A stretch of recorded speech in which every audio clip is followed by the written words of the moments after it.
My brothers and sisters, you are now watching The Gamer 2323, so just forget about the chores you're supposed to do. Put your feet up, get your Kool-Aid, fried chicken, popcorn, get whatever you may need. And I hope you enjoy the video. So you're finally thinking about getting yourself a next-gen console, huh? It's finally about that time to move on and, get with the times and pick yourself up a next-generation console, Whether it be the PlayStation 4, the Xbox One, or that Wii U, or that Ouya. You're thinking about getting yourself a next-gen console. It is finally about that time. You've been waiting for pretty much like a year. You've seen the ups and downs of this gen so far. And you're like, you know what? Some games are coming out next year that I think I might want. It's time to get myself a next-gen console out this sucker. Well, I'm here to help you suckers, okay? I am here to help this holiday season. Which next-gen console should you get? Now, because I don't have a Wii U, I won't talk about the Wii U in this video. I do have a PlayStation 4 and now an Xbox One because I got it for...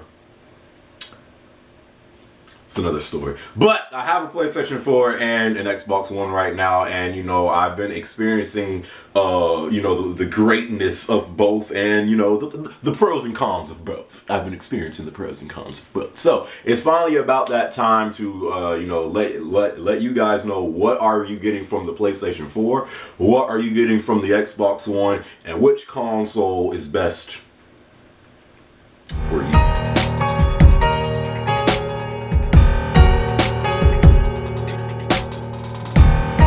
Now, because this is next gen, okay, and let's be honest here. We're all graphic cores now, right? so of course you want to know a little bit of the specs between that PlayStation 4 and Xbox One. So let's just go over a few of the specs and move on from that point. I'm not going to go too into detail because we should know the specs between the PlayStation 4 and Xbox One. But here are the specs for the PlayStation 4 and Xbox One. For the most part, they are pretty much the same. If you do have to give the slight advantage, you do give it to the PS4's specs. In terms of its unit computing speed, power, whatever, you do give the slight advantage to the PS4's GPU. In terms of the RAM, they both have 8 gigs of RAM, but the PS4's RAM is better for transferring larger amounts of data to where the Xbox One's RAM is better for transferring smaller amounts of data. So for the most part, again, they're pretty much the same as far as specs goes, but you do have to give the slight advantage to the PS4 in terms of its unit computing speed, power, whatever, and its RAM, okay? Moving on to the controllers, though, and as you can see, we got black on black in this cycle, okay? But getting to the controllers, the controller is the extension between yourself and the console. So if you're playing games, especially if you're playing games for an extended amount of time, sucker, you better have a good controller in hand, because if the controller is not feeling too right, then sucker, you ain't feeling too right. So you need a good controller while playing games, and you really can't go wrong with neither. The DualShock 4 is a great controller. The Xbox One is a great controller. They did make some improvements with both controllers from last gen. As far as which one do I prefer more, a little bit, I'm sorry, bro. I'm telling you what right now, if one of Sony's biggest improvements that they did from the PlayStation 3 to the PlayStation 4 is the controller. The DualShock 4 controller for a lot of people is now the best controller. And last gen it was the Xbox 360, the Xbox 360 controller. This gen, I'm telling you right now, Sony's DualShock 4 is dang near flawless. I mean, from the directional pads to the sticks, especially the triggers that they improved from those excuse for triggers that they had last gen. Oh my god, the DualShock 4 is a great controller, and in terms of feel and comfort, I have to give it the slight edge over the Xbox One controller. But again, both are great controllers. You really can't go wrong with neither. All right, so here's the main screen, your dashboard when you log into PSN on PS4. You know, if you're coming from PS3, you see the difference already. For the most part, the X and B pretty much stayed the same throughout the entire era on PS3. On PS4, they tried to make it a little bit more interactive and user friendly to use. So, you know, here is your you know, your main thing right here. You know, it shows all the games that you have installed to your PS4's a hard drive, you know, of course the apps and stuff like that. So you got that right there. Here's, you know, your friends. You can check, you know, of course, your friends list and see how many friends you got online and stuff like that. There's the messages. If you want to start your own party, then bam, you just go to party, create party. You can choose if you want to have your party on private or not. For this time, I'm gonna put it on private, but bam, you start a party just like that, and you can invite up to 7 of your friends. So that's cool. That wasn't possible on PS3 because there wasn't enough RAM, you know. So you got the party system. Of course, you still got trophies. You know, you go to your trophies, and bam, if you want to compare your trophies, you know, with your friends, you go to compare trophies and choose which friend you want to compare the trophies with. So you got that. I really do think that PSN has improved drastically from how it was on a PS3. It's still a work in progress,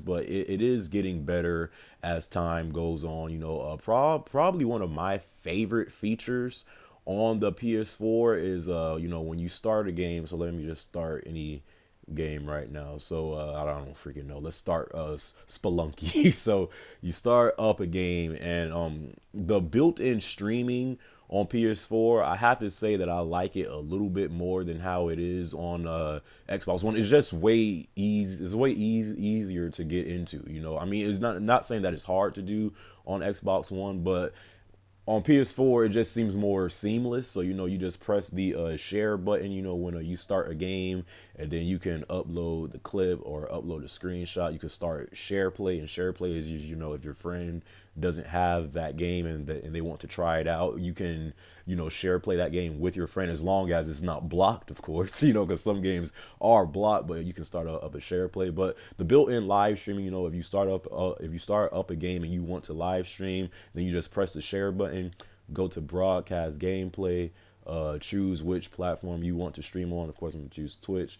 And then, you know, you just put in the details you want for your stream, and then after that you just put start broadcasting, and it's just like that. And it is really easy. I just love the way how the streaming is and how seamless it is on PS4. So that's probably my favorite feature on PS4. Of course, when you're playing games, you know, you can just go back to the dashboard with, you know, with the click of the guide button.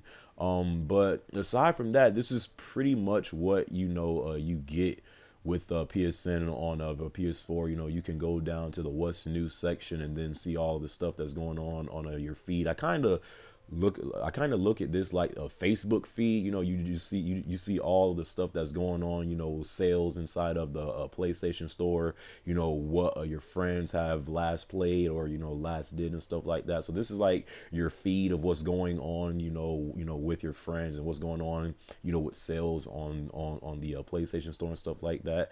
But that's pretty much it, man. Again, like PSN still can improve, but coming from PS3 and how PSN was on that, you know, you do see the improvements with PSN on PS4. All right, and here is Xbox Live. Here's the dashboard for Xbox Live on the Xbox One. You know, if you're coming from Xbox 360, you do see the difference in appearance. You know, I'm one of those people that I actually prefer the dashboard, you know, the look of it more, the layout more on Xbox 360. Not to say that the layout on Xbox One is bad, but I just thought the dashboard on Xbox 360 was just so well constructed. It was almost perfect in my opinion. And this dashboard, it's just like, yeah, you know, like it'll do for now, but hopefully in like future Xbox Live updates, they'll change the appearance of the dashboard. Because I gotta say, I'm not too much of a fan of this dashboard, but it's not bad. So here you have you know, your home screen. You know, so you go to home and it shows the game you have put inside of your Xbox One. As you still see, I got that that Master Broken Chief Keef. Well, actually, it's making strides to get better, but still, I got Halo inside of my Xbox One, so it shows the game on your main menu. You know, you got the Snap a app feature, which I actually like. So if you're playing a game, let me start up Halo right now.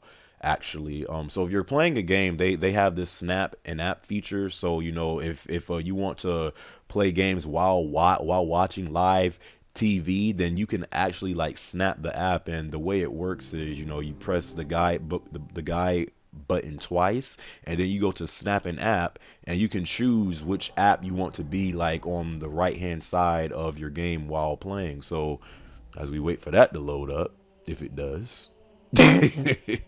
So then you go to whatever you want. So say if you want your messages on the other side, you know, so you just go to messages and then wait for that to load up.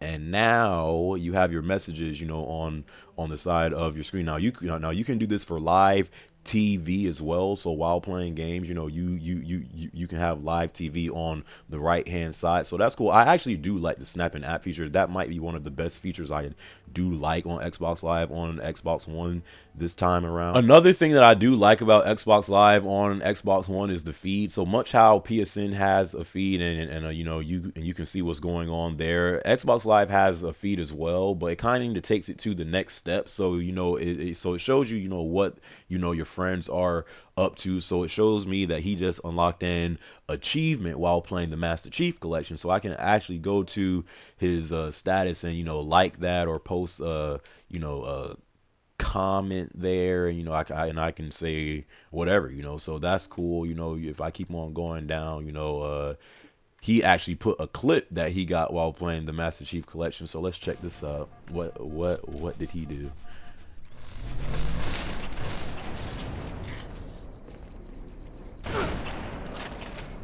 He betrayed his teammate? Really?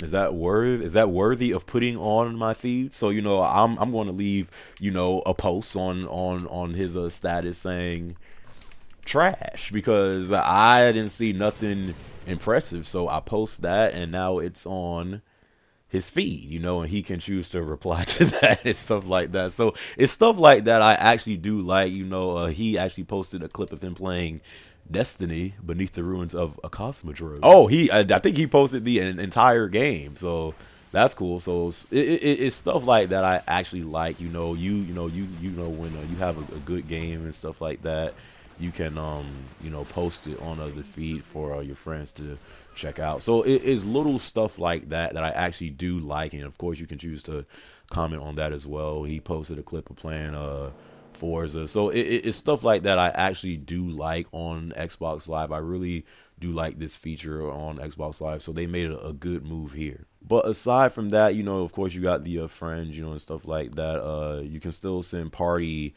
invites, even though I hope they kind of make that layout a little bit more better as well. I mean, there's a lot of things that I just preferred more on the Xbox 360 and how Xbox Live works. Like, they still have it here, but it's just not, it doesn't seem as like seamless as it used to be on Xbox 360, and that confuses me because this is next gen. It should be that and better, you know, but it's not. So hopefully stuff like that gets better in the future, especially the voice messaging. I don't know how that's not on Xbox Live yet. Of course, you can still go to the store and buy games and movies and songs and stuff like that, so that's great. You know, you can see what sales you got going on. So you can also create your own custom backgrounds. I haven't did that yet. I think you can actually do that with the achievements you get, I've heard, but I haven't created my own custom background yet. But for the most part, it still is Xbox Live. You're still getting a great service. There are improvements that need to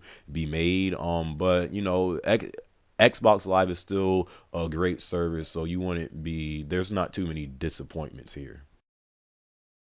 Ah, yes, the reason of why we go out and purchase whatever platform it is that we go out and purchase, at the end of the day, is not about the specs. It's not about, you know, which has the better online experience. It's not about just supporting the console. At the end of the day, we play on that platform. because of the games, okay? Because of the exclusive games, okay? So I'm going to name some exclusive games that you can look forward to next year on that PlayStation 4. You can. I'm gonna name some exclusive games that you can look forward to next year on that Xbox One. Okay, so some exclusives to look forward to next year on the PlayStation 4. You have The Order 1886. You have Persona 5, Until Dawn, Bloodborne, Uncharted 4, A Thief's End, Lord have mercy, No Man's Sky, Street Fighter 5 now, and possibly, who knows, a new God of War, okay? For the Xbox One, some exclusives that you can look forward to next year, you have Quantum Break, Rise of the Tomb Raider, even though that's still a timed exclusive. For right now, I'll put it as exclusive on Xbox One. But you got Rise of the Tomb Raider, timed exclusive at least. Scalebound, let's hope it works. Halo 5 Guardians, Project Spark, Fable Legends, possibly a new Gears of War, etc. Okay, so you do have games to look forward to in terms of exclusives on both platforms, the PlayStation 4 and Xbox One. But history tells us that at the end of the day, PlayStation always has the better exclusive. I'm not trying to take nothing away from Microsoft. They always do have some exclusives to offer, but in terms of variety of exclusives, more different types of exclusives to offer, Sony has always had the better exclusives in my opinion, okay? But you do have games to look forward to next year on both platforms. So whatever game it is that you're more hyped for, if it's a new Gears or an Uncharted, whatever, then it should help you in terms of what console you should go out and purchase. And last but not least, my brothers and sisters, which console offers you the better value? Which console offers you more bang for your buck? Okay, now, pretty much since launch, the PS4 has been at a steady $400. Okay, if you want a piece of this greatness awaits, then sucker pay up $400. Okay, and let's be honest, it's had no issue selling PS4s. So if you look at the sales numbers, the PS4 has no problem trying to get sales. Okay, so it's a great price. If you buy a PlayStation 4 for $400, know that you're going to get a great console. Okay, it's not like you're buying it on launch no more. So there are games to play now. Okay, you have games to play. PS Plus, that is probably one of, if not the best things about PSN. PS Plus is a great service. You're constantly getting free games every single month on the PlayStation Vita, PS3, PS4. So PS Plus is great, and the perks that comes along with that. PSN, even though, like I said, it does need to improve, it is getting better as time goes on. So PSN is getting better, and you're just getting an overall great console for only $400, okay? And PlayStation Now, I still think that is going to get better. They finally got smart and made it a subscription plan. So let's see where PlayStation Now takes PSN in the future. So PlayStation 4, if you pay up $400, know that you're going to get a great console, okay? Moving to the Xbox One, right now, let's be honest, if you ever wanted an Xbox One, now's the best time. If you want an Xbox One, you better buy one right now, because I mean, if you remember when the Xbox One first came out, the jump was $500. Okay, now there's been a lot of changes when it comes to the Xbox One. You no longer need a Kinect. Okay, it's not mandatory no more. Before it was like that, and that's why it was $500. Now you can buy an Xbox One without the Kinect for only $350, and shoot, you might go find some deals and get it for even cheaper than that with games. So if you ever did want an Xbox One, now is the best time to buy one. You're getting an Xbox One for $350. Okay, you have games to play there as well. Okay, you have exclusive games to look forward to on that as well. Okay, Xbox Live, just like I said, I do think it kind of took some back steps from Xbox Live and how it was on Xbox 360 in terms of it not having voice messaging no more. Let's hope that comes in a future update, and stuff like that. But Xbox Live, in terms of which network is more stable, it seems like at times. It still seems like Xbox Live is still the better online network, you know, to play games on. So you know you're getting Xbox Live and, you know, the great perks that comes with that. And again, both consoles are great. It all depends on your personal preference. What are you looking, you know, into for these consoles? Why are you interested in this console as opposed to this console? At the end of the day, it's all personal preference. Okay, so you're getting great consoles with both, you know, the PlayStation 4 and Xbox One. But in terms of what you're looking for, at the end of the day, it's all up to you. Hopefully you guys enjoyed this vid. Hopefully I helped you out a little bit into deciding which console is best for you, the PlayStation 4 or Xbox One. Remember, at the end of the day, it's all personal preference. Which one, you know, are you more interested in? Don't let people's, you know, opinions dictate which console you get. Get which console that you want at the end of the day. So hope you guys enjoyed this video, and I will catch you guys in my next video. All right, peace out, this sucker.